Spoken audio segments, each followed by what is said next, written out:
What is up? How's it going, everybody? Blue Crew in the house.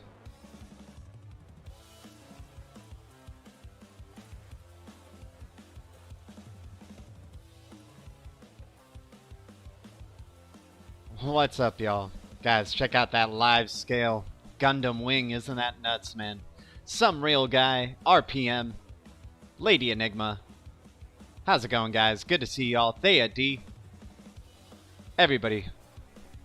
BTC community, XRP community, DLT community, Gundam community, DLT community, crypto community. All the communities out there, guys. Welcome to another DLT charts and news stream. Hope you guys are having a wonderful day wherever you guys are. Just had an awesome, we started the day streaming the Blockchain Revolution Global, day 4. I think we got day 5 tomorrow, man. And I think that's going to be the last day. Looks like it's a short day, actually. But what's up to everybody in the chat, guys? Thanks for your guys' support. Thanks for the 8 viewers tuning in. You guys are amazing, man. Already 8 viewers jumping in. Thank you guys for the support. Always appreciate you guys. RPM in the house. What is up? So, guys, we got XDC in the past hour with the 8.98% jump up. CSC doing some 7.7%. VGX getting pretty bullish on a Voyager token here. I'm going to be removing LBA right here on the live stream. Really pissed off at Cred, especially with everything that's been going down, man. You know, that's a great lesson to learn, especially on this channel. And especially if you're a viewer on this channel, if you take a lot of things that I say as investment advice, which I certainly hope you don't, because I never tell you guys what to do. I'm not a financial advisor, and I'm not a pro trader, and I make mistakes just like anybody else does. I'm just sharing my journey with y'all and looking to hang out with all the communities out there and have a good time. Plan out our next steps, right? But never telling each other what to do. So yeah, with LBA, man, lesson learned. With Cred and LBA, lesson learned big time. QNT doing some things in the past 24 hours. DGB, XNS 13.1. XNS showing some signs of life. I think we saw it at 2 cents, right? So nice little jump back up. Good recovery after dropping 45% in the past 7 days. And dude, Octus 13.3% jump up in the past 24 hours. But let's look at a chart, and then I'll give you guys a or actually, let me give you guys a preview to the news.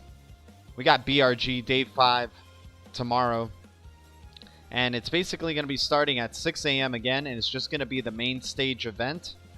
Main stage Day 5. We got a digital dollar live coming up tomorrow at 6 a.m. as well. So, thing is, I'm not even sure if I'm going to be able to really live stream these. Depending on what happens tonight, I'm going to a Halloween party, so we'll see. We'll see what ends up happening. I mean, it's not going to be a large group of people. I think it's going to be chill, and then I'm going to probably be able to come home in time to live stream these in the morning. But we'll see how that goes.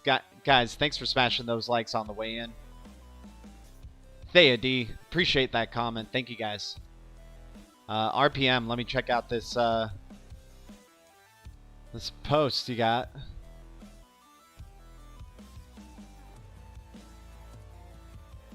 What is it here? Let me see.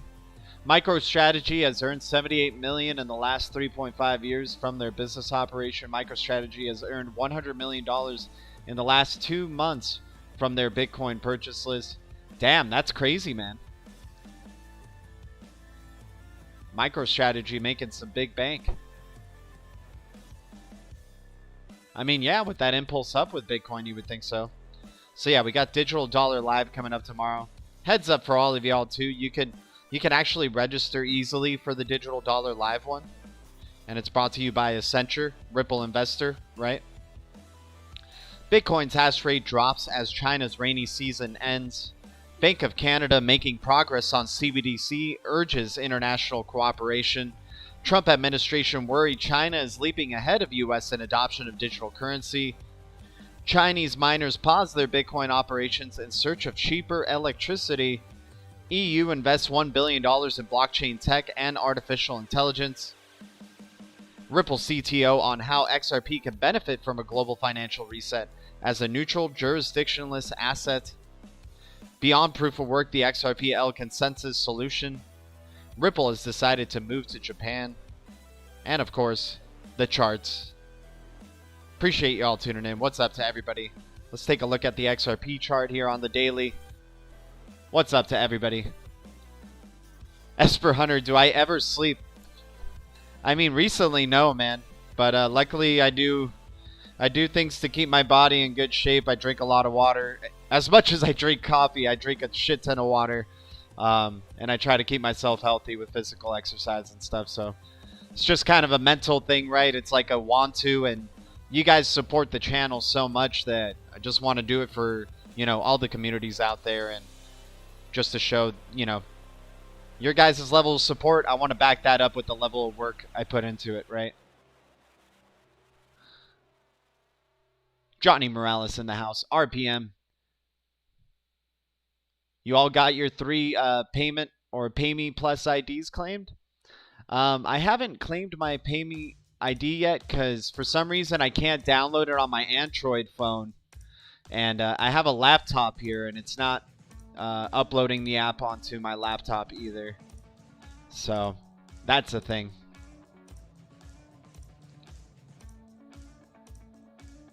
That's awesome, RPM. Thanks for sharing that link, by the way, my man. What's up for the 9 viewers tuning in? Hope you guys are having an awesome day wherever you are. Awesome night. So we're looking here at XRP. So far, just really kind of stagnant. What's encouraging is you're seeing a little bit of growth, some bullish growth coming in. It did kind of start to cease, and now you're starting to see maybe an accelerated, some selling pressure starting to come in. So maybe the days to come could be bearish. We'll have to see how this goes going into the weekend. Are we going to have a Friday pump, a Saturday pump? Right? We know crypto never sleeps. What's encouraging is that off today we're seeing strong buying pressure coming in from this red candle that came down to around 23 cents at one point, and then buyers started coming in. Could almost consider this as a bounce off the channel right here. So hopefully it could be a bounce in the following days.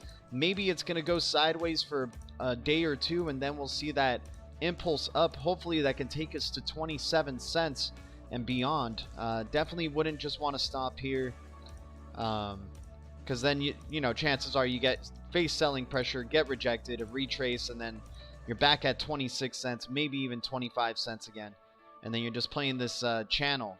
We want to break out of this channel, whether it's to the downside or towards the upside. We need to see what these next few impulses are going to be. So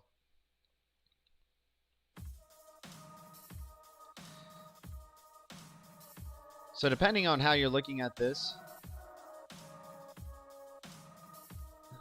let's do a mini fibs from the impulse up that happened right here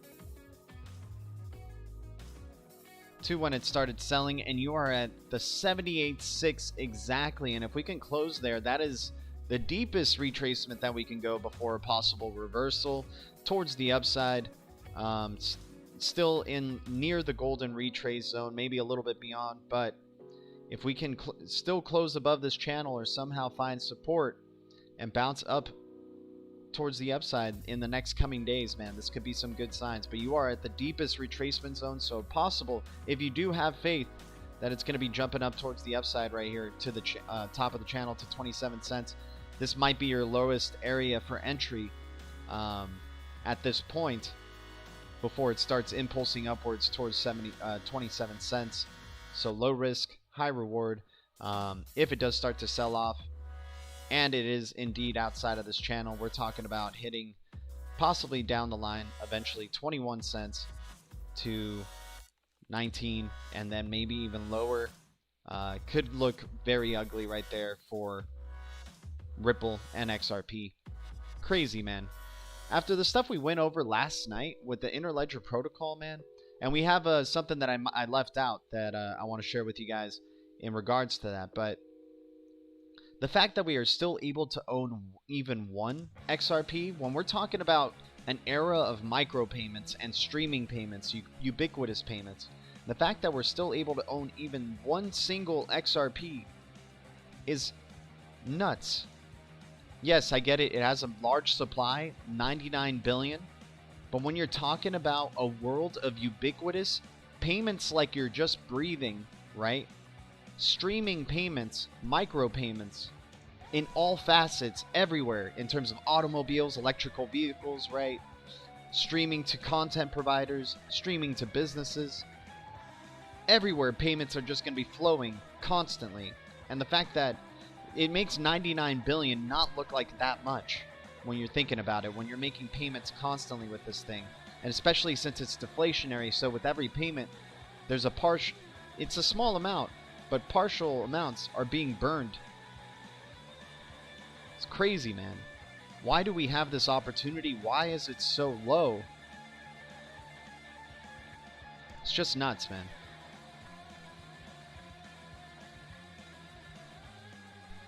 Esper, appreciate you, man. I was hoping for a slightly lower buy. I've done my buying at this level. What's up to the 10 people tuning in? Guys, thanks for tuning in to DLT Charts and News Stream. Let's jump into our first piece of news. Bitcoin hashes rate drops as China's rainy season ends. So hopes for that flood to destroy those Bitcoin miners will have to cease. People thinking Bitcoin was... We were following that storyline closely. You know, that would have been amazing if that was the truth, but it's not looking like it's going to be the case where, you know, the dam near these Bitcoin miners is going to, flood over and eventually damage these Bitcoin miners. Looks like they're going to be safe for now. Mining Bitcoin in China is profitable business due to cheap hydroelectricity, at least for as long as it rains. Bitcoin mining is profitable business during the rainy season in Sichuan, China due to cheap hydroelectricity. As the rains dry up, mining profits take a hit, impacting on Bitcoin's hash rate. Some Chinese miners are looking to relocate part of their operations to countries with a more stable energy supply. A recent slump in Bitcoin's hash rate is down to the passing of the rainy season in Sichuan, China, according to AI and blockchain infrastructure firm Core Scientific. In China, Bitcoin mining is carried out in areas with major rainy seasons, using cheap hydroelectricity during the rainy season from June to October. The dams are full and there's a healthy supply of electricity, making Bitcoin mining a profitable enterprise. However, when the rain dries up, mining Bitcoin in China is far less profitable The weather is a key driver of profit for many Chinese miners as they can buy old equipment for cheap, but can only be profitable for 5 months of the year. Bitcoin's hash rate is a measure of the collective processing power of Bitcoin miners. Since Bitcoin mining is energy intensive, miners locate where the energy is cheapest. Once energy prices change, for example, because of the wet season in China, miners relocate. In other words, when miners are relocating, they are offline and thus not able to contribute to the Bitcoin hash rate. The American alternative, environmental factors are not necessarily as much of a factor in other countries where Bitcoin mining occurs compared to China. As a consequence of this relative instability, some Chinese miners are looking to relocate their operations. Core Scientific is working with several Chinese players to move a portion of their fleet to North America, as our power is stable and doesn't change materially over the year. In the United States, Bitcoin miners also benefit from a more stable regulatory policy, according to Kulik. Regulatory policy is far more stable in North America and can accelerate the digital asset space given the changing views towards digital asset mining and sector being a national security priority. Over the course of 2020, China's dominance over the Bitcoin mining industry has slipped somewhat. Though it still controls a substantial amount of the Bitcoin hash rate, the local mining industry has been hit by authorities cutting off access to subsidized electricity in some regions, following a report that slated Bitcoin mining as having nothing to do with the real economy. Wow. So, a little bit of a iffy situation right here. A little bit of a 50-50. Some good news, some bad news. And how can this impact the price of Bitcoin? How can this impact BTC dominance in particular and the overall market, right? Could, and it's funny how convenient this is in line with the rejection at a crucial resistance point that Bitcoin just experienced. So let's check out the Bitcoin chart. Guys, appreciate you tuning in. Thanks to the Blue Crew. You guys are amazing. Always appreciate your support. And to any new viewers and any new subs, thanks for tuning in. Appreciate the support as well. Feel free to say what's up in the chat. If you want a wrench, join the Blue Crew. Always having good times with them. All right.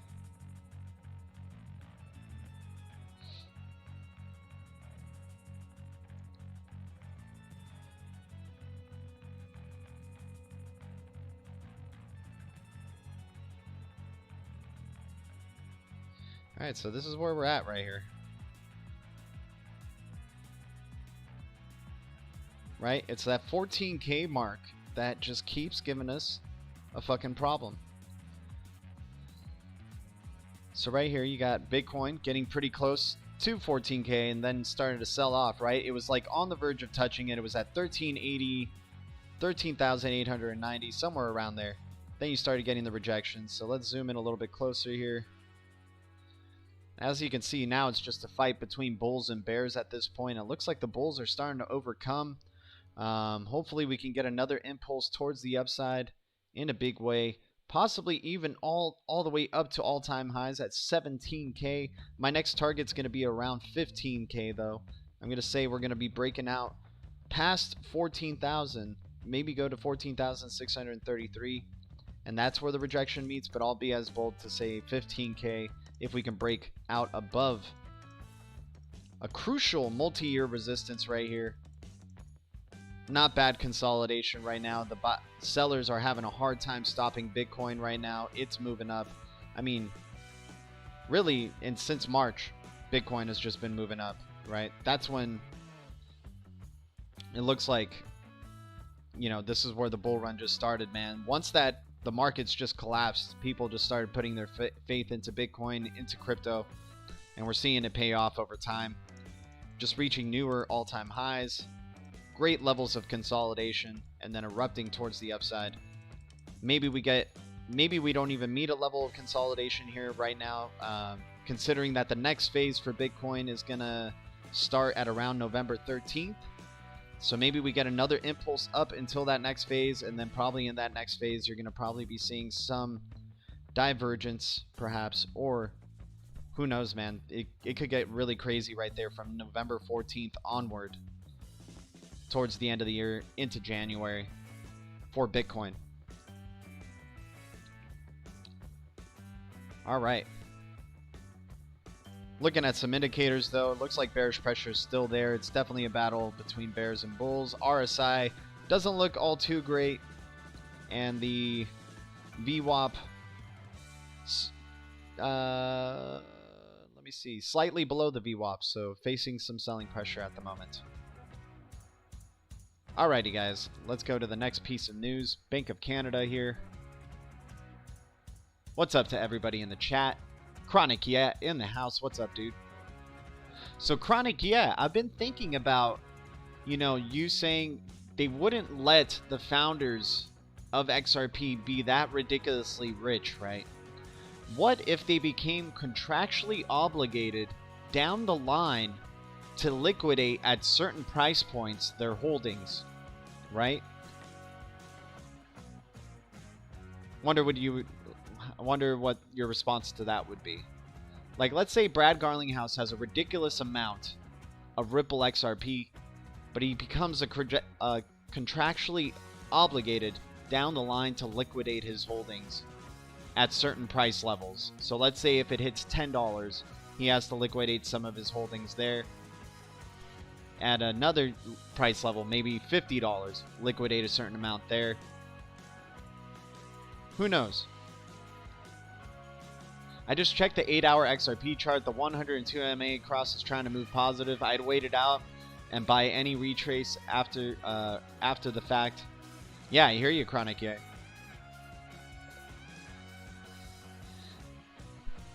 I mean, yeah, we should zoom in a little bit here with oh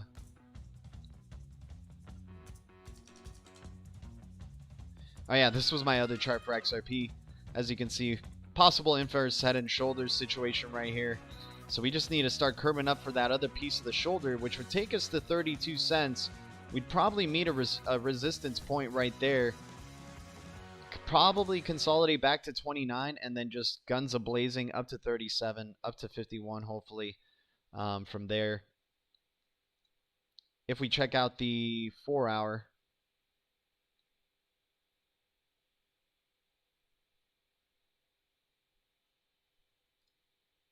so far trending towards the downside, right? Looks like you got a descending parallel channel.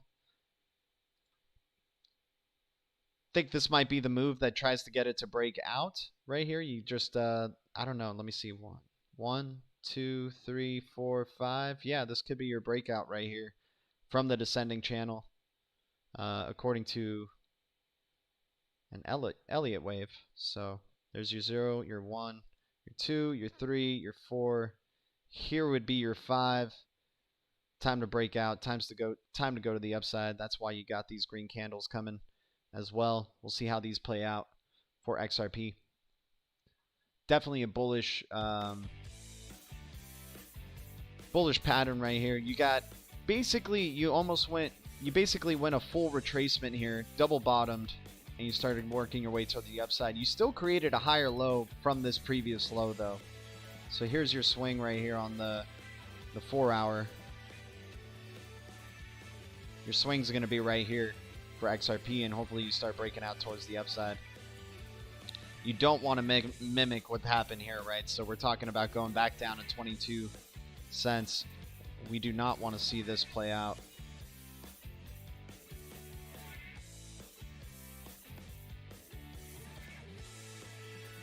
Because if we hit 22 cents, man, I think we would just... That would be hopefully the last time we definitely test that area of support at 22 cents. And we would have to break out, from there on we can't keep testing this, right? We can't keep using this support because it'll get weaker and we could eventually start to fall through, right?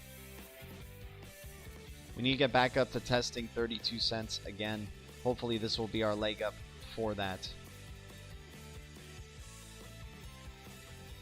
Alright, let's go to our Bank of Canada. Making progress on CBDC, urges international cooperation.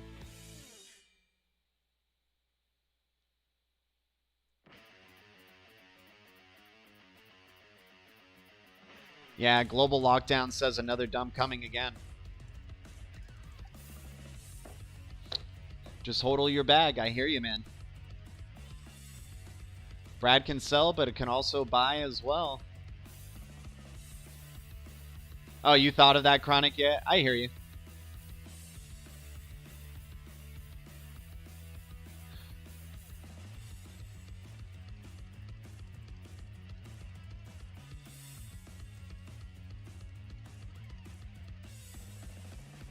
Yeah, XRP, man, crazy.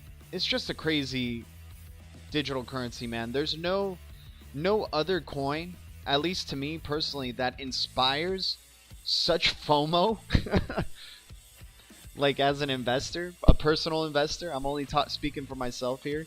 Like when you do as much research as you do on this, and you're hearing about the Interledger protocol being basically the backbone of the whole internet, and you're going to need a highly liquid, endlessly scalable, super efficient, very secure ecosystem, blockchain, distributed ledger technology system, and I think XRP is definitely going to be probably the biggest ecosystem and the strongest ecosystem, made up with a lot of these institutional players, these banks, and establishing that level playing field that we hear oh so much about. And so with them being connected, now having more financial inclusion, more participants in the internet arena, not only talking about the 2 billion people who don't have access to financial services, but they have a cell phone. Not only that, we're talking about central banks as well getting involved and digitizing their infrastructure, right?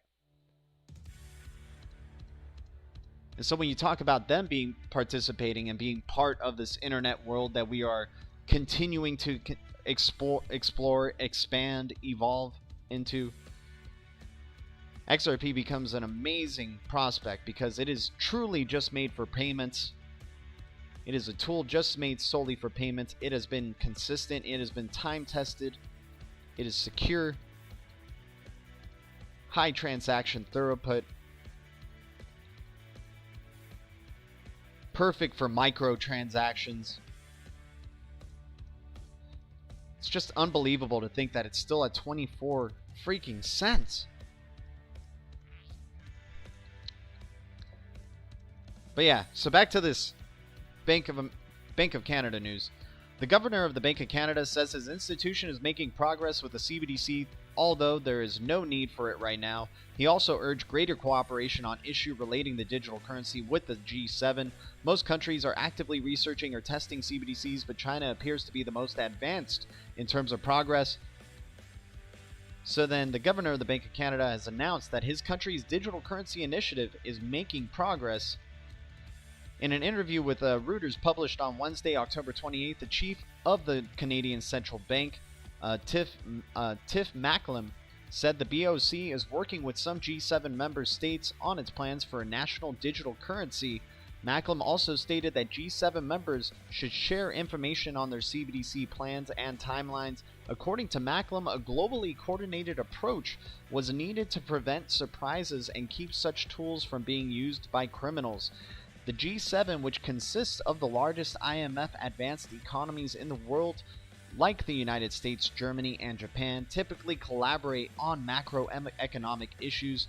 For its part, the BOC is also already a member of a working group that includes the central banks of England, Sweden, Japan, Switzerland, and the Bank for International Settlements.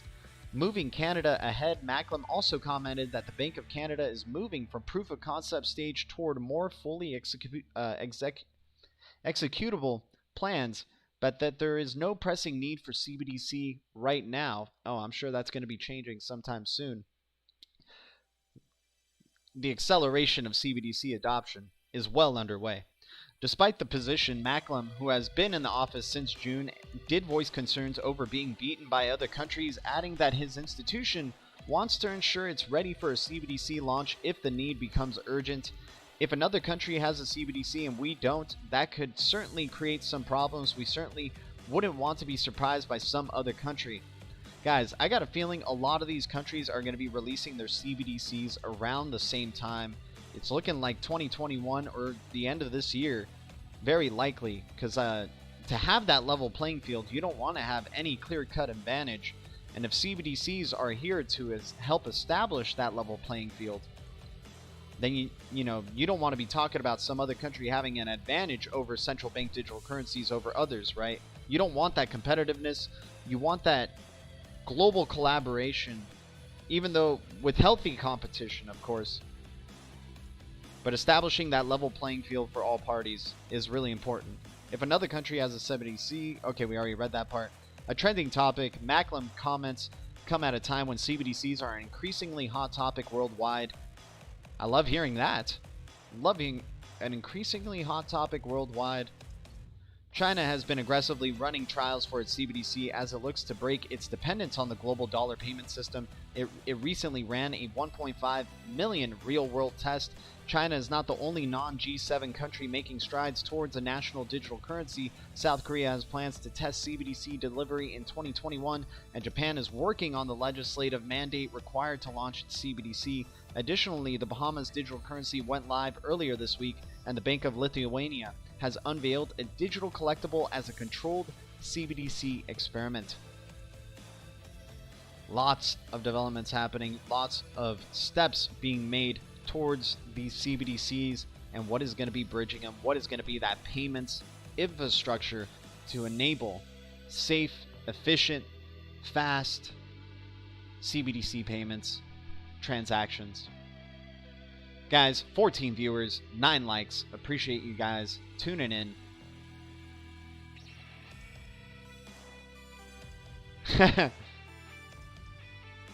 Greg Manarino sold some calls on stock market. He knows that the markets will collapse anytime. I hear you. I'm sure that bubble will pop, inflated on worthless dollars. Well, I have taken advantage of those cheap prices for so long. As a Canadian, I could say that our central bank just puppet to the British banks. They hired our old bankers, just part of a long agenda, in my opinion. I hear you, Chronic, yeah. Tier 3 lockdown for me on Monday. Damn. I don't think so. What's up, everybody? Alright, let's jump over to another crypto, guys. Let's check out what's going on with UOS. Let's jump over to Ultra. Shout out to, I think Legendary would be appreciating this one, right? So we have the possibility here, you guys, of an opportunity for Ultra to finally cross the river right here, man. It's been a long time coming for this. We've been descending since September of 2020 towards the downside for Ultra. Oh, this is the 4 hour? Dude, give me the daily. Come on now. Let's get into this. So, yeah, since September 11th of 2020, it's been nothing but a downhill climb. All the way down to October 28th. Something's gotta give, and I think Ultra is getting prepped for some massiveness, man. We still have a little bit more room to retrace right here. We go from our, let's just go from where the beginning of the pump began in March, right? To our high. We're just gonna go close to close right here. We're really close to that 78.6 point of retracement. It could hit that 6 cent mark right here at 6.7. But I'm eventually in time expecting that we can start crossing over the River Jordan here. Or the Mississippi River, or just whatever you want to call it, man. Crossing over and start getting the gains right here to 13 cents and possibly back up to 16 cents. What an opportunity right here with UOS. Yeah, man. Something's got to give. Something's got to give. You could get a full retracement where you're touching 6 cents again, testing previous levels of resistance, right? Let's say right here for a healthy amount.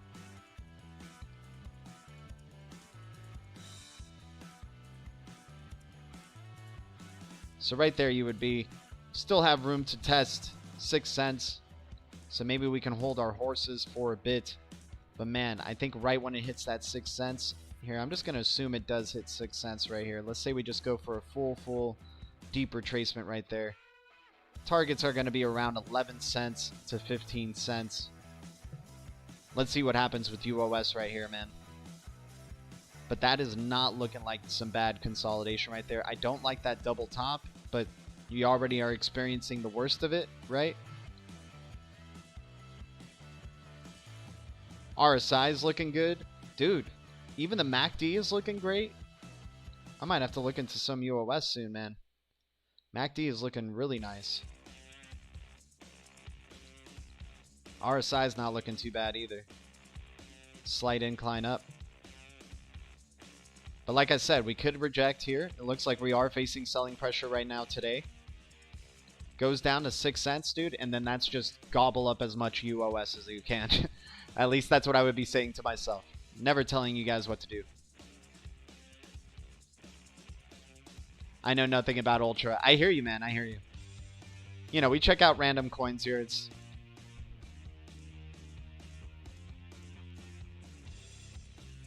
Chronic, yeah, or not. What's up to the 12 viewers tuning in? 9 likes. Thank you guys for tuning in for another DLT charts and news stream. Let's get to our next piece of news. Trump administration worried China is leaping ahead of U.S. in adoption of digital currency. There is growing concern within the Trump administration that U.S. regulators are dragging their feet as China's dominance in the digital currency space accelerates, according to the new report, just a week after Federal Reserve Chair Jerome Powell said it's more important for the U.S. to implement its own digital currency in the right way than to be the first in the world.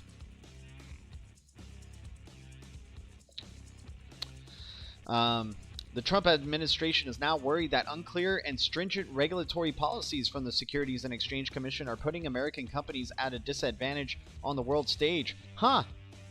So the Trump administration and Ripple are on the same page here, aren't they? Senior administration of officials has expressed their frustration about the SEC Chairman Jay Clayton's approach in regulating digital assets.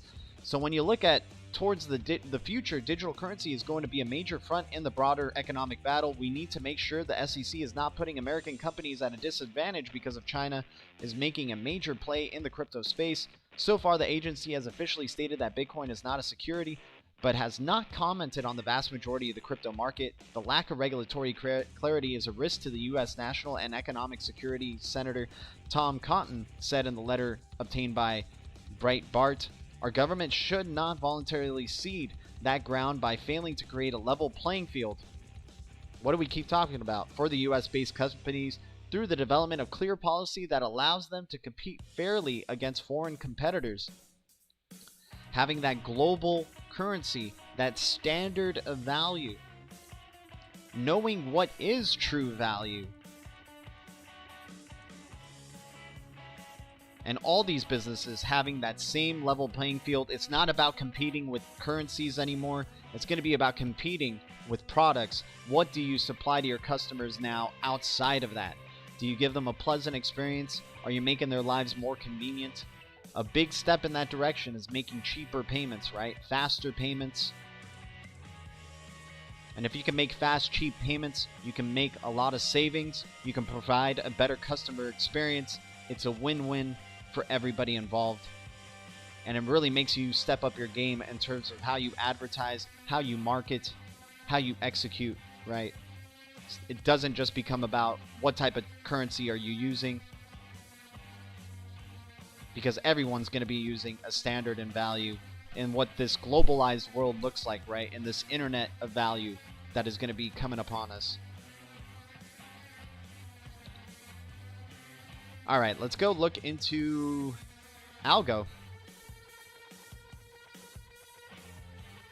All right, Algo looking like it's, yeah, this is a point of accumulation right here for Algo too. Testing a previous level of resistance. Looking like we might be treating it as support. Man, yeah, I've been saying this already for so long, but this is a great low entry area if it does treat this as support. If it doesn't, you know, try to set up your, you know, stop loss or whatnot. I'm not telling you guys what to do. I'm just speaking to myself whenever I bring up this type of thing, you know. It's like, but this opportunity right here with Algo for it to possibly hit 80 cents, 75 cents again, and then maybe ultimately down the line $1. What an opportunity here at 27 cents. I didn't even think we would see it go back down beneath 30 cents, but we got lucky there. Who knows? Maybe there's more to come. There's a, you know, if the markets do decide to take a crap on us and global catalyst does come in, dude, then we're talking about a 7-cent Algo, and then I'm sorry for all that hype. Hence why I'm not telling you guys what to do at all. Does look like a flip-off signal to me. Could be very similar to what happened here around February and March. You know, we just get this flip off signal and the market takes a dump on us, right? Says fuck you. But let's hope it doesn't play out that way for algo. We are still at a really nice level of retracement from its all-in-all impulse from March up to the high. Still at a very, very nice level of retracement. Possible upward momentum coming soon. But if not, if it does break past the support, then there's no reason it can't just go all the way back down to 10 cents. And hell, maybe even lower. Touch the bottom of that wedge. On the charts so far, looks like you do have a decrease in selling pressure. Not much of an increase in buying pressure, though. You're touching 26 cents right now with algo. Crazy, dude. Crazy. 26 cents with algo. Getting close to XRP level prices, man.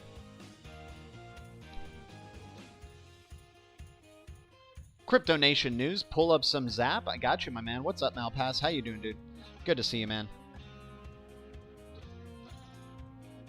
Yeah, basically similar to what we were just... Like, it's funny how that just transitioned from algo to this, and it looked so similar, right?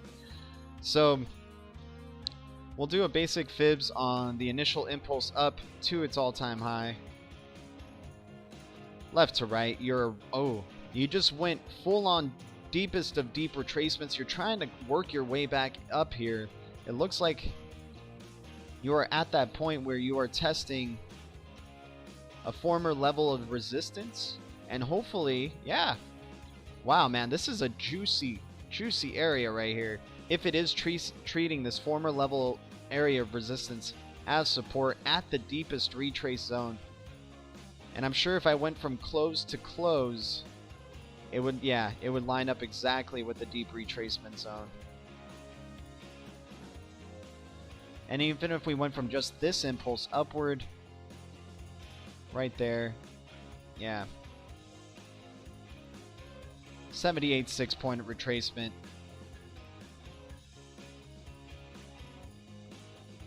Good low entry for a possible high reward. I would say your targets from there would be... Let me erase this and give you guys some targets. We would go left to right from high to low here. And then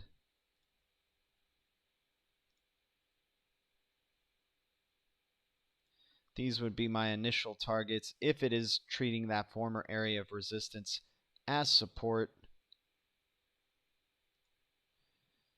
So you're talking about from 4 cents back up to 11 and 15 cents. Man, that is some beautiful volatility. From what I understand, Zap is a low cap coin, so it's definitely capable of some high volatility. As you can tell from the impulse here, from 2 cents all the way up to 22 cents. Who knows, man? Maybe Zap is the gift that keeps on giving. We're going to see if it's going to treat this level of resistance as support. If it does, man, good times. Let the good times roll for the Zap holders right there. Good call right there. Good timing on the call right there. Malpass. Really nice chart, man. Because if it does retrace towards the upside, it bounces up here, man. That's where you've been consolidating since August. Something's got to give. Maybe this is it, man. You're just going down to the high, gonna test. It's the classic test of former resistance as a support. If you break down past it, then hopefully you set yourself up to not experience terrible losses, because you could go down to 0.2 cents, and I'd hate to say it, right back down to beneath a penny if it came down to that. Just doesn't look like that's gonna happen here for Zap. Sellers definitely coming in strong, though, in the past few days. So, and, you know, we'll see how the global markets are doing as well. What does Bitcoin want to do? Daddy Bitcoin as well. But Zap, yeah, Zap, UOS, and Algo all looking like really sexy options right here. Even XRP, I mean, a lot of these coins, it's been a consolidation. We've been experiencing some selling pressure.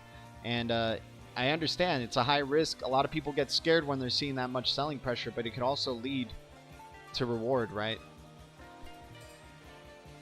I'll never tell you guys what to do, though. Never tell you guys what to do. I just tell you guys what I see, and there's plenty of times, especially in this crypto market, that you get your heart broken and it disrespects the TA and decides to go in its own direction, right? We're talking about only billions of dollars in this market. So TA people in general for crypto can only, you know, it's so random. When you're talking about just billions of dollars, it's not that much. H-bar making some moves. I like seeing that. Just bought some H-bars, so maybe I can try to take some short-term profits on it. Try to double my position. Let's go over to H-bar, and then we're going to jump over our next piece of news. Guys, thanks for tuning in.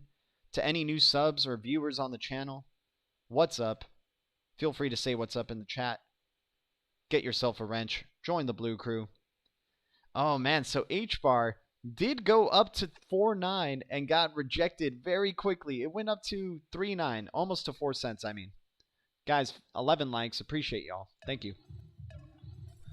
RPM got back in January. Got in back in January. Zap is very interesting. It does sound very interesting, my man. Anything is possible. Definitely set stop. Exactly, dude. That's what it's all about. When you have those low risk, high reward opportunities, like we're seeing with a lot of these, Hedera Hashgraph, one of those as well. We've set a trend right here that this is a level of accumulation and has been touched many, many times, and it has respected it many, many times to accumulate. Same here with Hedera. We had that impulse up to 3.9. You got some selling pressure there. High volatility, mind you. Who knows? Who knows what they're doing with this coin? But if you are going to be indeed bouncing off this level of support and start accumulating, man, the price, yeah, the price range 4 cents for sure at the top of the channel. And then hopefully you can break out and you start testing 6 cents again for H-bar. But this one's been going sideways forever. And if maybe it's mimicking here, maybe it's mimicking right now this area, maybe this is going to be some sideways crap we end up seeing right here with H-bar for a bit. And then maybe we get that massive impulse towards the upside and we can start talking about, please, a 10-cent H-bar, which would be amazing. Maybe even beyond, man. So, excited for this project as well. When you hear Hyperledger is using them, you know it's a real boat.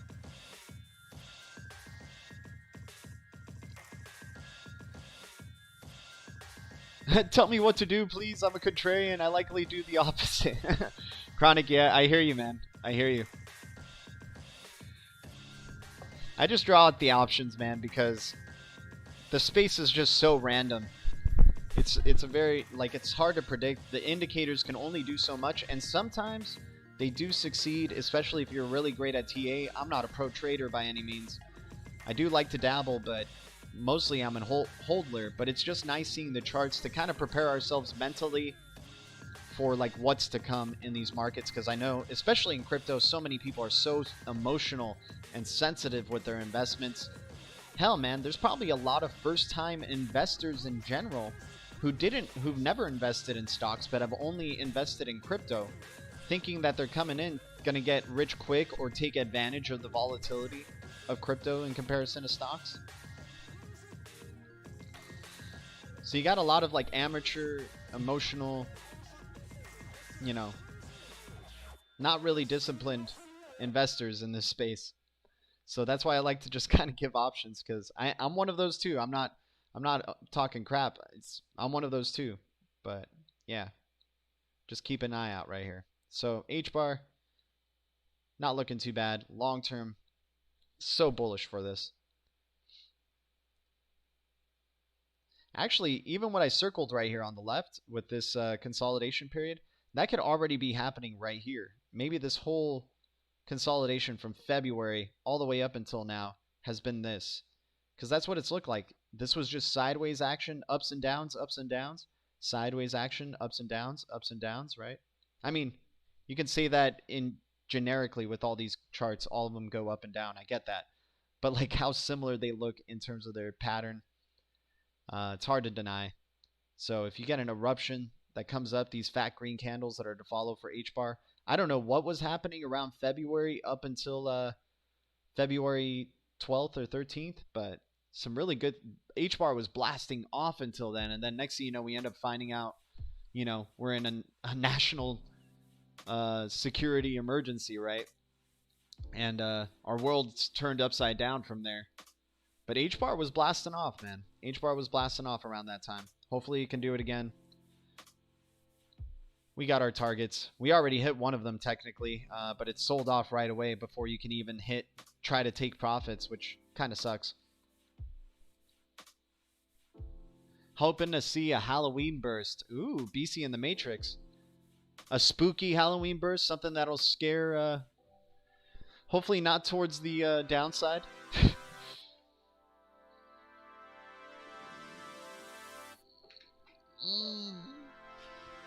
Van Life Biker saying ain't shit happening until stimulus. I hear you. Cobb says BTC is about to explode. Okay. We'll see, man. We'll see. A lot of good buying momentum for sure. It hit a major resistance, but it still looks bullish despite that. It still looks like it can get past it. It doesn't really look like there's any major selling pressure at the moment.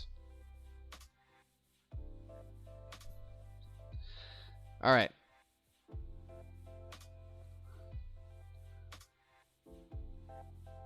Next piece of news, guys. Thanks for you guys' patience. What's up to everybody in the chat? 14 viewers, 14 likes. You guys are amazing.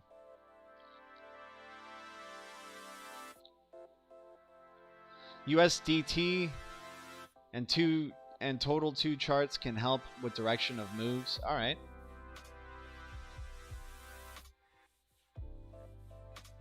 Hypothetically, what happens to stock market if world moves totally away from fiat? That's the thing, though, Chronic. Yeah, I think the world that is being made, or the world that we're going into, stocks are going to become digitized, right? So you're going to have these companies. You're going to eventually be able to pay with portions of a stock, right? Like they're going to become like cryptos, which is, that's why this internet of value is so hard to imagine what type of world that's going to be in, because it's nothing like we've ever experienced before. But fortunately, we have experience, at least in this digital asset space, to maybe see how stocks can become digitized, right? And we've already heard about Uphold saying that you can use or start buying fractions of stocks, right? Which is a big thing that Interledger Protocol has been all about in terms of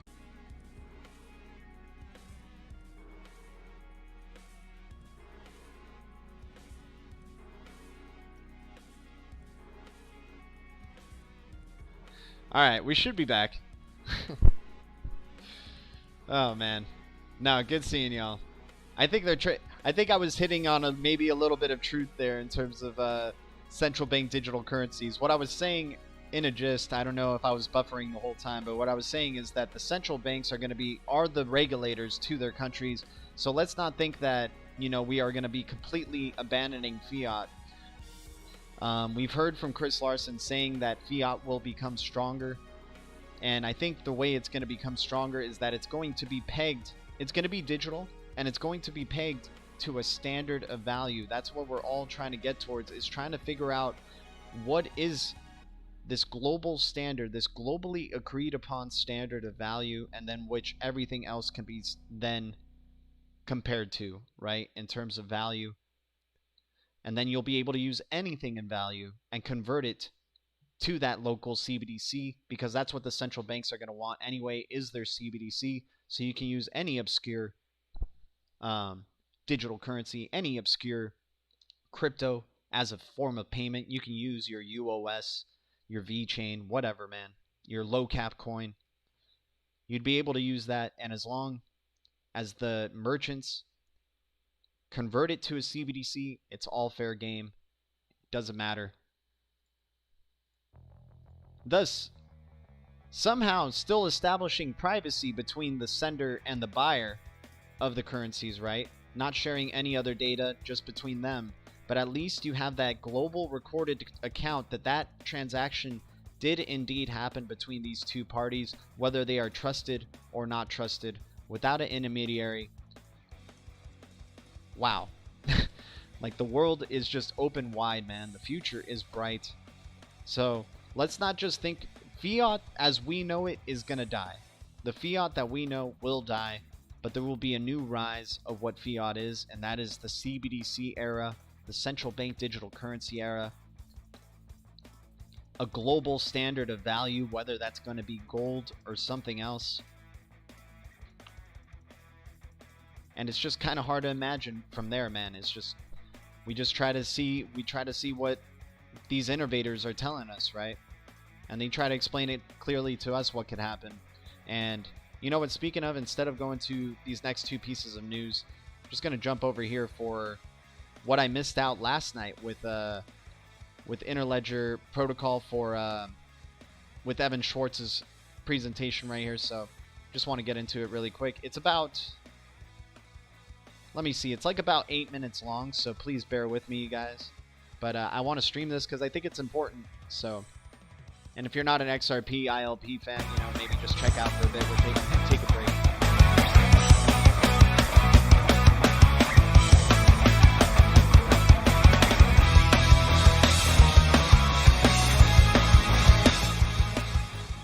All right.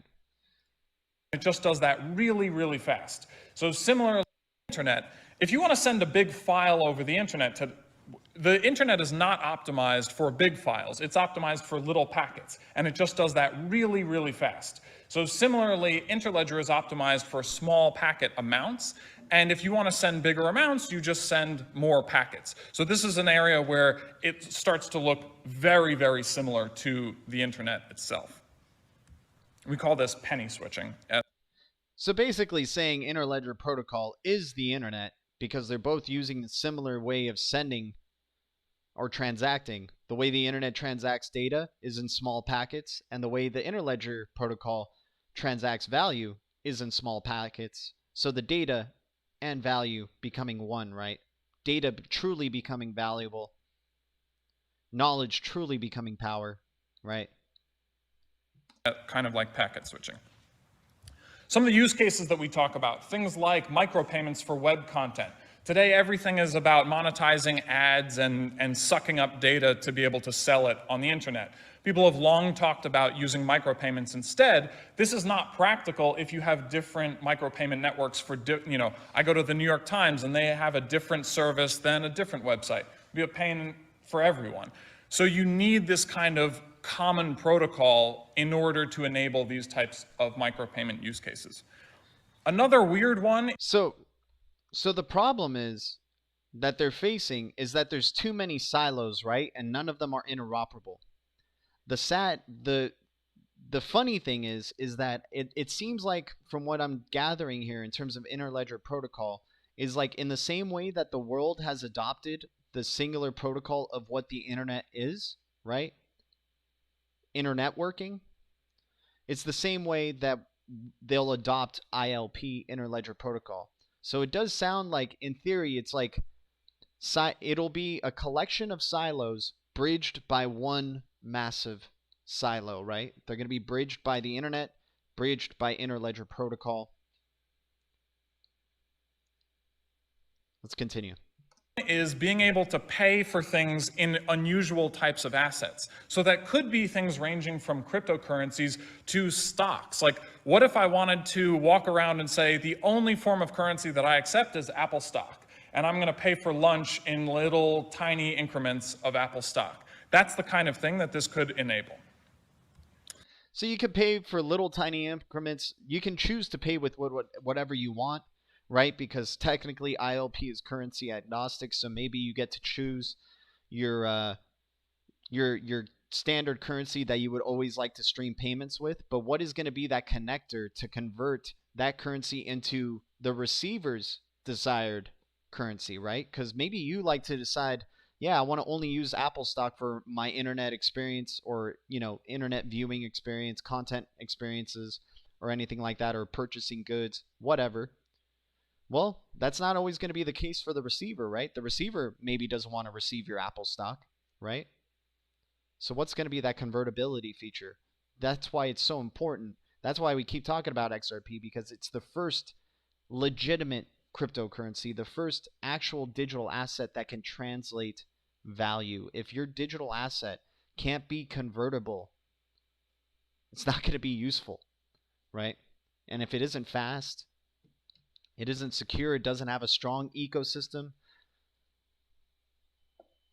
That's why the quality of validators on the ecosystem is so important. And when you're talking about all these institutions agreeing, and they're all competitors, they all compete with each other, but they all understand that there is eventually going to have to be this level playing field amongst all of them, where it isn't about competing currencies anymore, and they all have that same opportunity for success, and then it's all about how you execute, right? A final one that's kind of fun, I don't know, well, video's not loading, but one of my colleagues built a thing called laser beer. Oh, sorry, no video of this, but I can show you later if you're interested, where it transmits payment information over laser, and then he built a little demo beer tap that would dispense beer as long as you're paying for it. So we talk about the idea of streaming payments, where if you make payments so efficient that you could pay for like a milliliter of beer or a second of video. That's the way we think about efficiency of payments.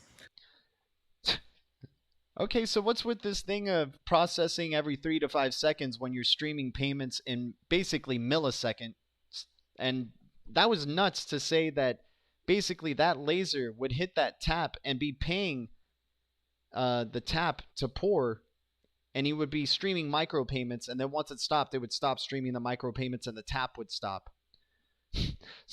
so I don't know, like that would be crazy to be going into a bar one day and you're just like, let me have a shot of beer, right? And like you only had to pay like what, $1 or maybe half $1 for that little sip of beer or something like that, right? It's just crazy, those opportunities that once you start thinking in micropayments and micro functions and microservices, all these types of things, right? You're getting paid by the second for anything, or you're paying by the second for anything. Yep. The other big technology that I want to mention briefly is called Codius. Okay, so he spoke about Codius here. Codius is great, without a doubt, but I wanted to see which I wanted to see if this was the one that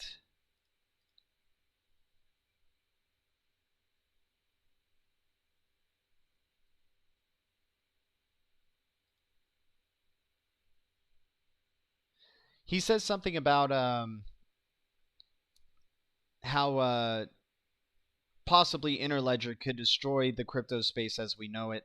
I think it's in another talk, so give me a second to just find that one, guys.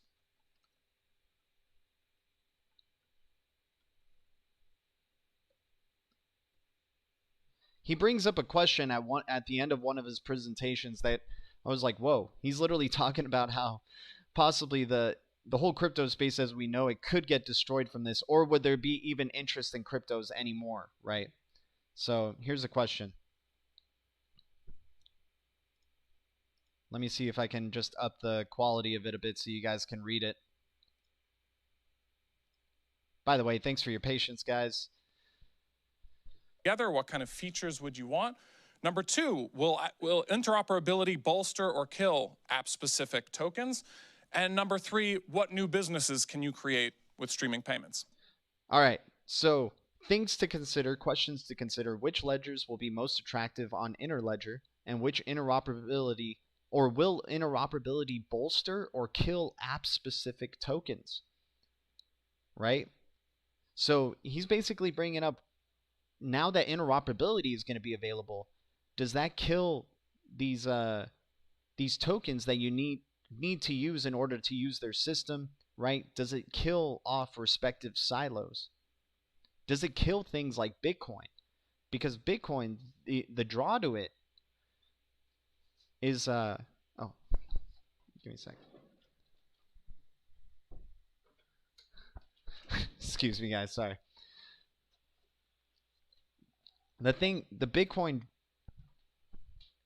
draw to Bitcoin is because of its scarcity, right? Ultimately, all in all, that there's a limited supply, right?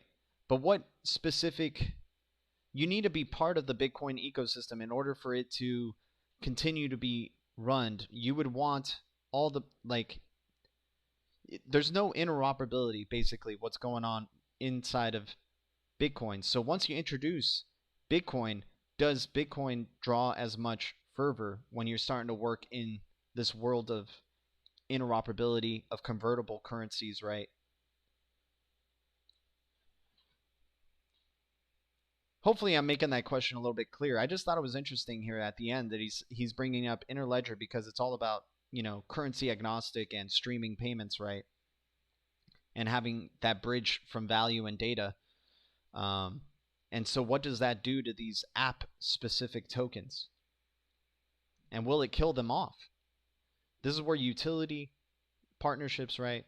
Quality, security, all that stuff is going to be playing a major factor. Is it eco-friendly?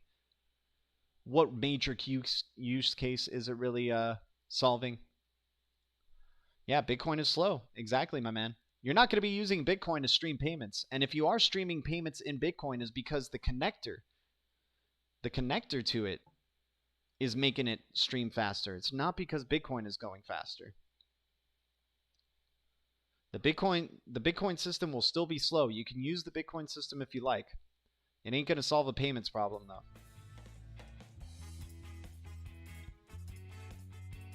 So what's up, everybody in the chat? Guys, thanks for tuning in. Free markets defeats bankers USA, USA.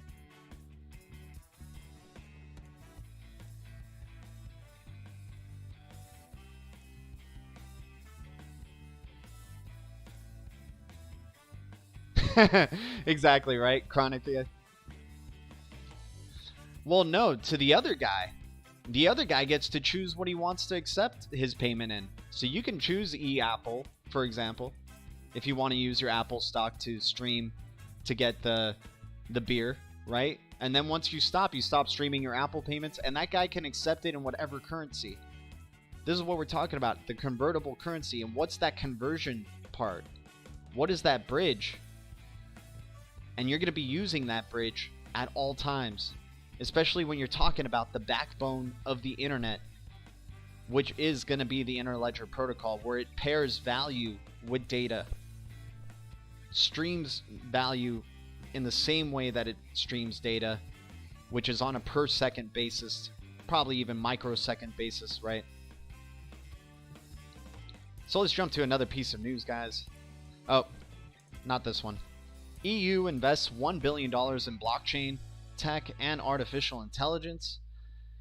A vehicle of the European Union called the European Investment Fund, EIF, has signed 6 equity agreements with venture capital funds to support businesses under the EU's Innovin Artificial Intelligence and Blockchain Initiative. These agreements amount to more than $800 million available to support blockchain and AI startups across Europe through the equity funds in Austria, Finland, Germany, Luxembourg, and Netherlands.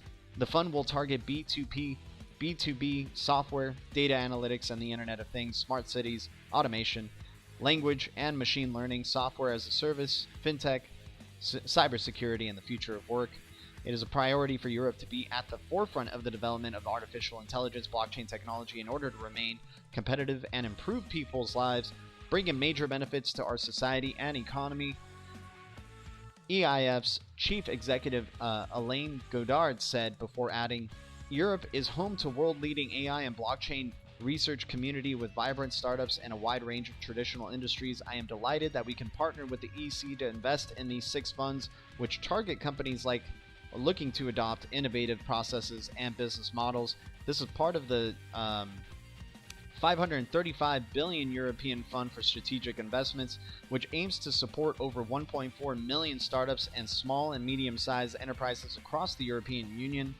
50 billion euros is allocated to Innovin Equity, which aims to invest in research and innovation across Europe, making this a huge package of one of the biggest state-level investment and support in blockchain technology. It comes at this as the race to grab the new opportunities unleashed by the frontier tech, including space exploration, automation, blockchain, crisp gene editing, machine learning, and the bot economy. It is intensifying, especially between China and America. Europe now enter the fray and does so with $500 billion bazooka some $1 billion just for this space.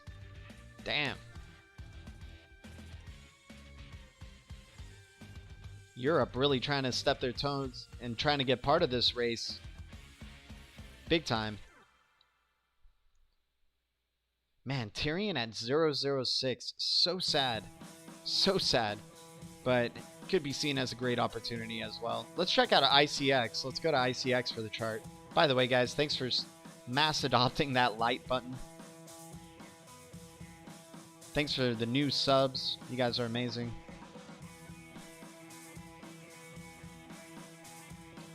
Alright, so we didn't get to break out towards the upside. We got close to our target for the downside here at around 30 cents. We hit about 31.7 before buying pressure started to come in. Still could get close to hitting our 29 cent target, 30 cent target. Still could happen here with ICX. Let me clean up this chart really quick. Let's go from square one here. So flip off signal as well, right?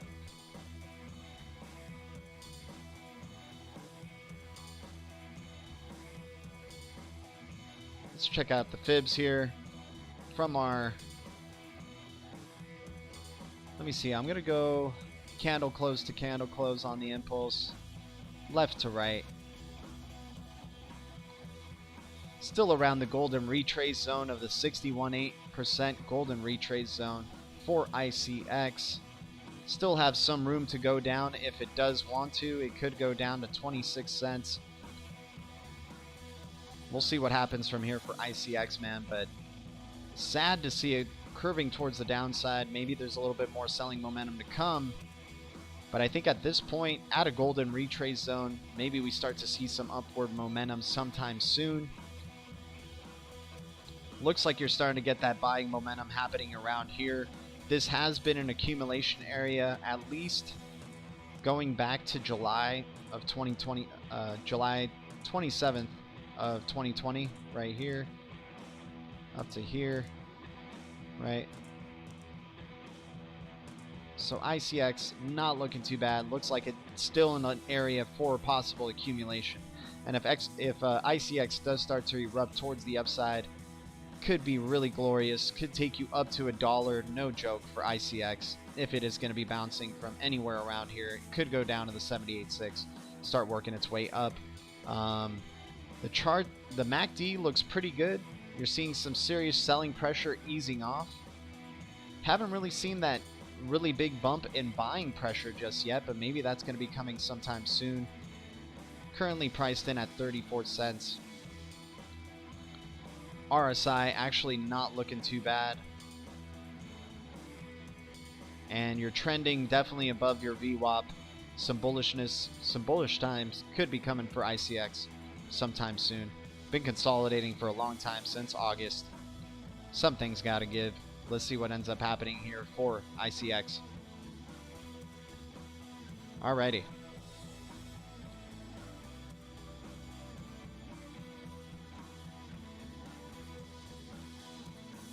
So David Schwartz released this on October 28th, so just yesterday. Basically after we ended our stream, so figure we go over it.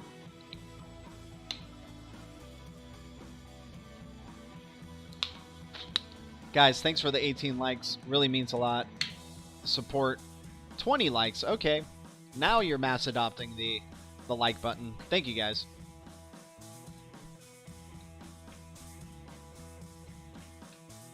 Even a storyline, we all still profit better than holding fiat. Yeah.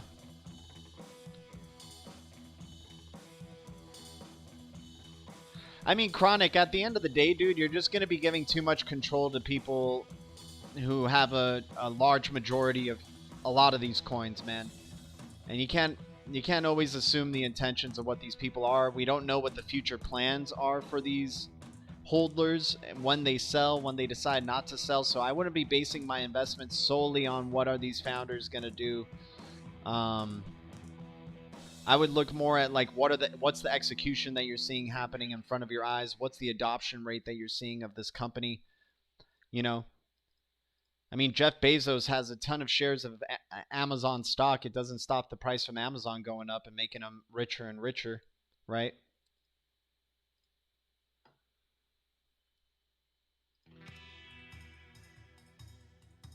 Doesn't stop the Apple CEO from getting richer and richer.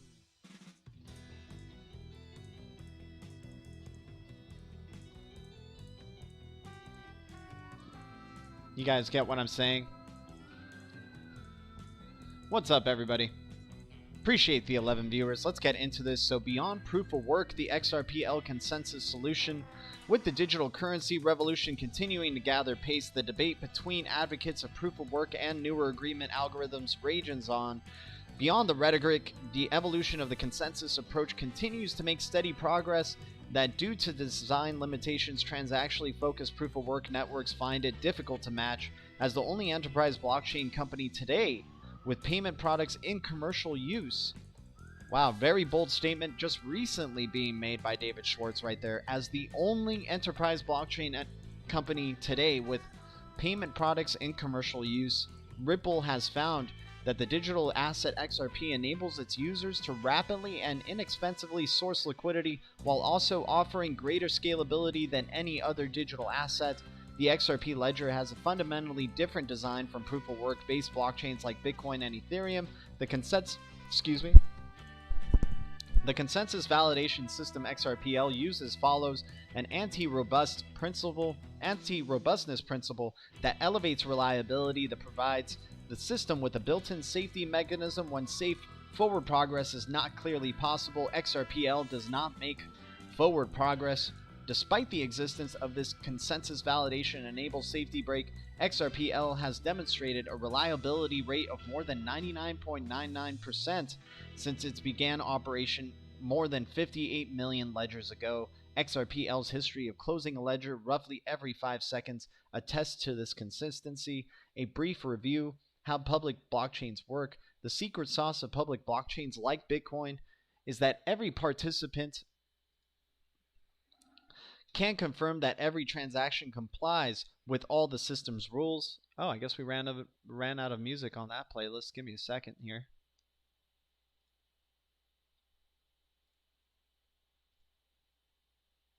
All right. So the secret sauce of public blockchains like Bitcoin is that every participant can confirm that every transaction complies with all systems rules. As a result, system state is public. Transactions are public, and everyone knows which transactions are valid and which aren't. With such a system, validators aren't needed to tell anyone else which transactions are valid or what transactions do. The validity of each transaction is already available to every participant. Using consensus to defeat double spending and unintentional forking, consensus is or as it applies to the validation method utilized by XRPL, refers to the need to solve the double spend problem. This problem occurs when there are two or more equally good ways to make forward progress. Consensus ensures dishonest participants can't trick honest participants into disagreeing over system state. In such a system, the primary role of validators is to allow honest participants to agree on a way forward when two or more equally good ways to make forward progress exist. This approach thwarts attempts to double spend by the preventing participants from being tricked by malicious parties into expecting the same funds to be delivered to two different destinations. Public blockchains have no central authorities that dictate system rules. Every participant can choose whatever rules they want. However, participants who do not agree on system rules won't be able to interoperate with each other. This creates complexity and risk when system rules are changed. Consensus-driven systems can take a different approach. In the case of XRPL, validators help protect against unintentional forking. However, they cannot make any server accept a rule change it is not configured specifically to accept. To become effective after introduction, amendments to the ledger require 80% quorum approval for 2 consecutive weeks by the validator community. XRPL's consensus scheme using validators provides a cheap, reliable, decentralized, fast solution to the double spend problem. It also permits the network to be upgraded when participants agree to do so without the risk of accidental divergence. Consensus as a reliable, decentralized, energy-efficient solution. While proof of work with the massive electrical usage and transaction cost inefficiencies the approach entails has proven to be a technological dead end, other consensus algorithms continue to innovate to provide better decentralization at lower costs and lower risk. Development continues on XRP-L's consensus algorithm to improve resilience. In this regard, the recently introduced negative UNL feature is set to dramatically improve XRP-L's ability to tolerate validator outages while still making reliable forward progress. This feature proposes bolstering the liveliness of the XRP network via functionality that enables servers to keep track of validators which have gone offline temporarily. Armed with this information, servers can adjust quorum calculations to reflect the offline validators. Because of a validator going offline for a short period of time is not necessarily a sign of unreliability.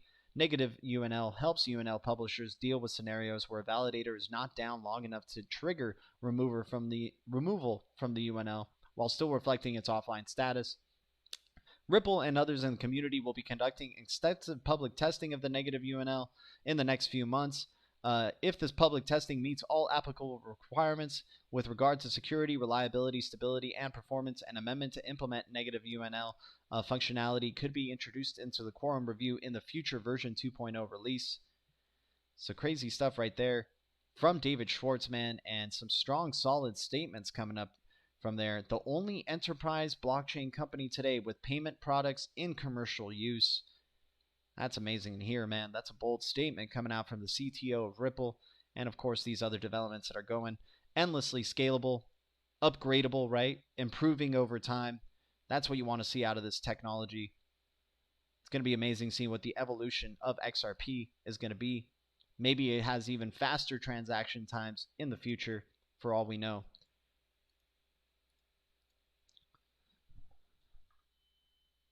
Let me get the music back on. What's up to everybody in the live stream? Guys, thanks for the 20 likes to the stream. Appreciate y'all. Oh, okay, I hear you, man. Chronic, yeah. I base my investments on those MA crosses and not so much on the fundamentalist vibes. Okay, I hear you.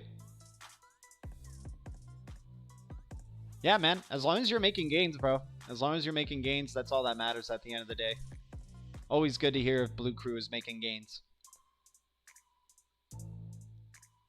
What's up, everybody? How you guys doing? SPO, good to see you. Work until I die. What about that Cell token? Yeah, let's check out Cell. Guys, appreciate you all tuning in.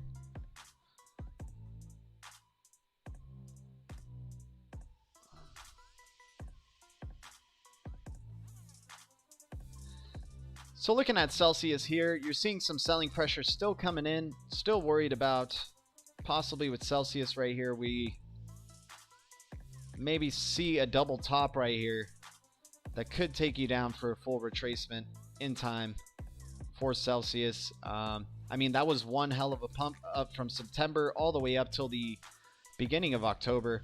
But now we're starting to see that sideways consolidation. I wouldn't be surprised if it just keeps going sideways for a certain length of time.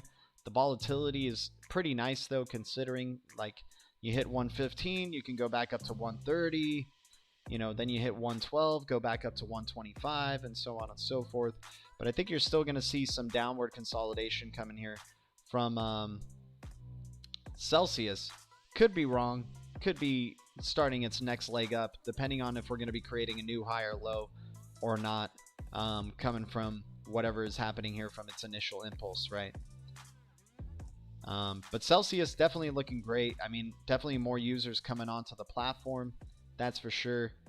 But like I said before, it looks very eerily similar to the impulse that we had here. And as you can see, we had that double top, and then we just started going sideways for a good long bit. That's why I got this circle here with the wave, because that's how I'm kind of seeing Celsius play out. In the short term, you are seeing some bearish pressure easing up, which is good. You're above your V, or no, you're not. No, yeah, you are. You're above your VWAP. Oh, no, slightly below. Slightly. Just on level, whatever. And the RSI looking kind of bearish. So we'll see how this plays out for Celsius. That's for sure.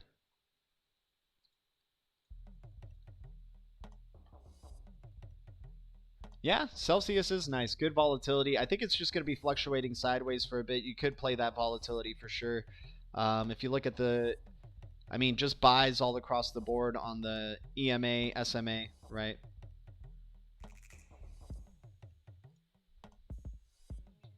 And it does look like there is definitely a good amount of buying pressure in comparison to the selling pressure that it's experiencing. We could see it just erupt towards the upside for another gain, taking you to $2 Celsius per Celsius, which would be crazy. I'm just thinking it's going to play out more so like this, where you kind of consolidate sideways for a bit. So we'll see how this ends up for Celsius. Definitely one of the charts we have saved on here, right?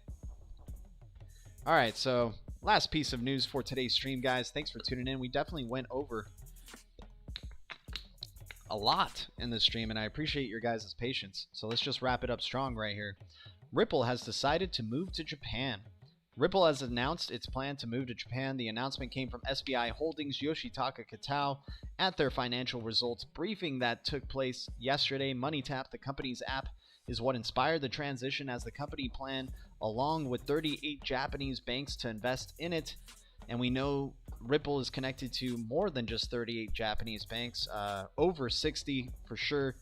Ripple has decided to move to Japan. Ripple announced its plan to move to Japan. The announcement came from SBI Holdings' Yoshitaka Kitao at their financial results briefing that took place yesterday. MoneyTap, the company's app, alongside 38 investing Japanese banks, inspired this transition. Some of the banks which have shown an interest in MoneyTap include Shimaine Bank, many other banks as well. Ripple is currently discussing the MoneyTap app with 3 other banks. The app will carry on the peer-to-peer legacy and allow anyone to transfer money to people and businesses worldwide.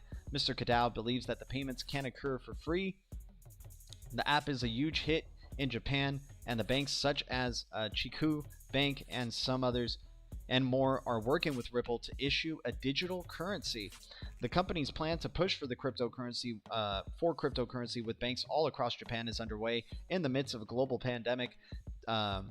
Japan is a great country to place your bets on. Its blockchain industry that thrived in the last year. The industry upturn surged in 2019 by 30% as its friendly policies have allowed room for constant growth. By July in Japan, there were 430 blockchain firms, and 64% of such firms are purely blockchain focused. In Japan, the blockchain industry is booming, as above 193 of the companies are epic companies. A large amount of the products from the Japanese blockchain industry are targeting accounting and finance. Japan is a place Ripple can leave a unique imprint. Let's say a dent in the universe, possibly. And just to show like how much... So wait, give me a second. I gotta show you what the Ripple validator. This is what we're talking about, the quality of nodes on the ecosystem and the validators, right? So I think you can have a picture right here. I think you get a picture right here. I'm not sure. Give me a second. No. Let me see if you can get a picture in any one of these.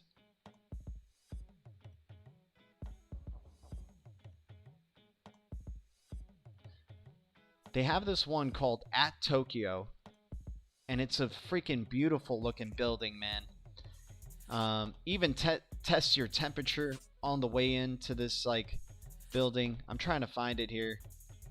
Might have to show you guys some next time. But the quality of the places here, dang dude, come on man. There's got to be a snapshot of it. Give me a second, guys.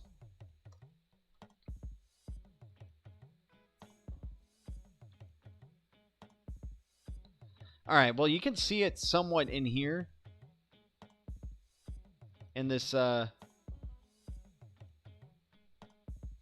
look at this. So Ripple validators are chosen by users based on security and track record. A state-of-the-art data center like At Tokyo runs a validator. So this is just the entry point. They had a nice shot of like the front of this building, and it's massive and it's super high security. And alongside this, they showed where a Bitcoin node is running, and it totally looks like very insecure. It doesn't look safe at all for, you know, the quality that you're trying to look for in terms of a global payment system, right? So Ripple definitely making sure their validators are highly secure and that they're not susceptible to any damage or manipulation by anybody. Taking their ecosystem very seriously, right? Alrighty, guys. Thank you so much for tuning in. Let me just catch up with the chat, everybody. Japan is for the best, I'm sure. Oh yeah, and they still got offices here. It's not like they're completely out of the. You know, the U.S. still has to make up their mind of what they consider XRP to be.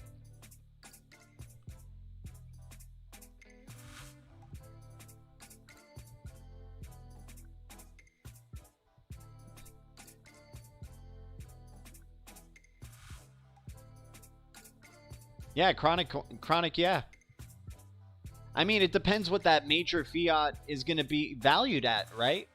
Because if we're just going to keep playing fantasy economics and printing money, then what's that value of the fiat really going to be?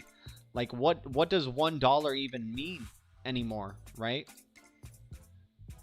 But if you start pegging all those fiat, all global fiat to a standard, right? And they're all at a level playing field, then what does that value of fiat then become, right? If fiat becomes stronger on the XRPL and on the ILP and becoming digitized, a central bank digital currency,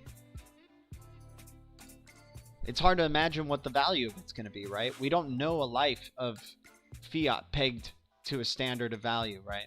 Or anything pegged to a standard of value, a global consensus on something of value. BTC will be saved by the XRPL. You can spend BTC, send BTC instantly and as cheap as XRP now on some. I don't know if BTC will be saved.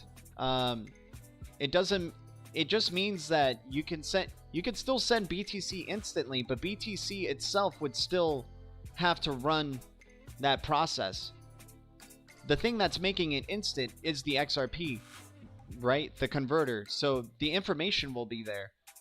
And the value will transmit because it's because of XRP, but how that network, it just wouldn't be Bitcoin anymore. What I'm trying to say is, like, Bitcoin is known to be proof of work, and if it stops being proof of work and it's not using proof of work as its form of consensus anymore, then it just stops having users, right? It starts having people having any incentive to use it. I don't know, man. That's why I was bringing up that question right there that Evan Schwartz brings up, is that when you start living in this world of interoperability, does it start killing app-specific tokens? Could it possibly kill BTC? Because then BTC would still just be only based off of what's it called? BTC would still only be based off speculation. There's no real use case.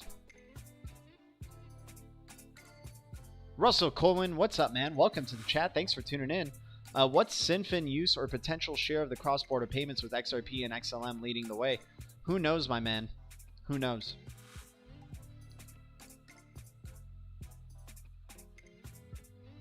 I'm sorry. I wish I can give you a clearer answer for that, man. But, I mean, the research we've just seen, or the, like, XRP and XLM have been around longer than Sinfin, more time tested, more enterprise usage, right? More enterprise involvement. So it's still probably going to take a little bit of time for Zinfin. And like I keep saying, I believe by this time next year, I could be wrong, that we are going to be in such a dramatically different space, because right now a lot of the way we see this space, I think it's still immature, because considering there's only hundreds of billions in this space. So we're just acting like it's going to continue going in the trend that it's going. But remember, we're still in the Wild West phase. We don't have any regulation yet. That is going to come. It is inevitable that regulation will come. It is inevitable that these scammed coins are going to be shaken out,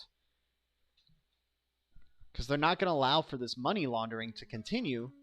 They're not going to allow for this untraceable currencies to continue. And if it does continue, it'll continue in what it has been in, a very niche environment. But if we're talking about mass adoption, and use at scale, they're not going to stand a chance, man.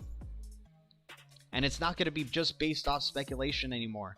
It's going to be based off utility. Supply and demand will actually take place. It won't just be bots. It won't be the whole market fluctuating altogether, right? It's a sign of an unhealthy market when you have all these cryptos, and we know some of them have more valuable use cases than others, but yet they're kind of fluctuating in a similar pattern, basically just following whichever way BTC goes.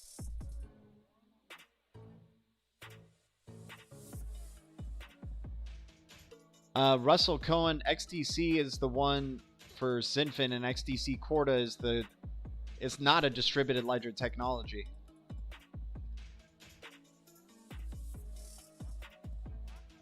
XDC Corda is a permission system, not permissionless.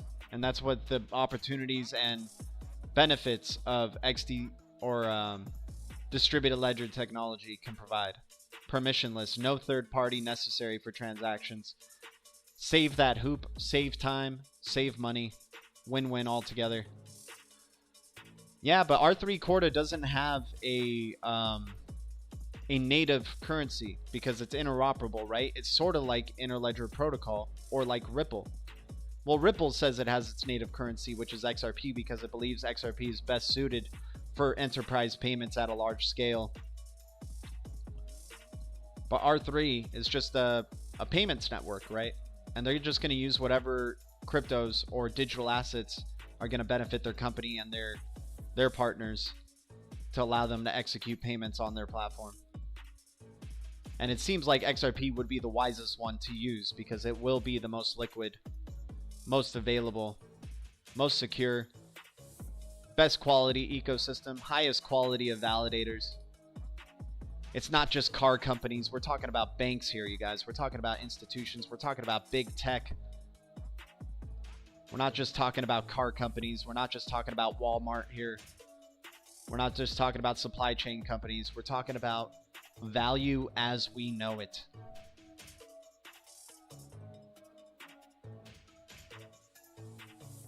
It's going to be nuts, man. Our perceptions will change very dramatically on what value is. Swift is taking Swift over, I'm sure of it. Or Zinfin is taking Swift over, I'm sure of it. If you had 5K to invest, which do you pick for the future? Russell Cohen, I would pick out of the two that you gave me for the which XDC. I would just invest in what Zinfin is, the permissionless system, the distributed ledger technology. If I only had those two to choose. More opportunity in permissionless, more scalability in permissionless. That would be my choice, though. The longest term crypto I would choose is XRP, without a doubt. I know. I probably annoy some people in here with how bullish I am on XRP. It's not to say I'm not bullish on all these other cryptos. In fact, I'm very bullish on a lot of these other cryptos because we're so damn early on a lot of these. But in terms of the one that is enterprise ready and ready to go, XRPL, man. XRP. Unbelievable that it's at this price. I don't know why. Same thing with XLM. Same thing with Tezos. A lot of these coins, man, just great opportunities all around. The future is bright. Without a doubt. And BTC, let's just hope, you know, you're not going to be the #1 dog for long. But, you know, right now, so far, the market lives off your movements, unfortunately. But anyways, guys, thank you guys so much for tuning in to another DLT Charts and News stream. If you're a new subscriber to the channel, thank you. If you're just a new viewer, thank you. Any lurkers, the Blue Crew, much love. Appreciate y'all. Thanks for tuning in. BTC community, XRP community, Dragon Chain community, Cody community, ICX community, VChain community, DLT community, crypto community, all the communities out there. You guys are amazing. Thanks for tuning in again. Thank you for your non-stop support. You guys are really helping this channel grow. It's a slow and steady race, man, but we keep working. You guys keep supporting. It's an amazing time in the crypto space. Whether we go down or up, the fact that we even know about digital assets before the masses is a great advantage to us. The future is bright. And remember, guys, I'll never tell you guys what to do. I'll just tell you guys what's up. And what is up? Dragon Chain, Cody, XDC, AUC, and Ocean Protocol, Card. Good times ahead. Much love to everybody in the chat. I'll see you guys next time. Maybe tonight, but don't get your hopes up. But much love to y'all. Appreciate the support. I'll see you guys soon. And yeah, you guys are awesome, man. Thank you so much. Tiny Papa, Russell Cohen, Johnny Morales, Thea D, RPM, Lady Enigma, XRP Bags, everybody else in the stream, Johnny Morales, Chronic Yeah, Official Link, Crypto Nation News, Daniel XRP, everybody here. Work Until I Die, Esper Hunter, Some Real Guy. You guys are amazing. Thanks for tuning in. I'll see you guys soon. Adios.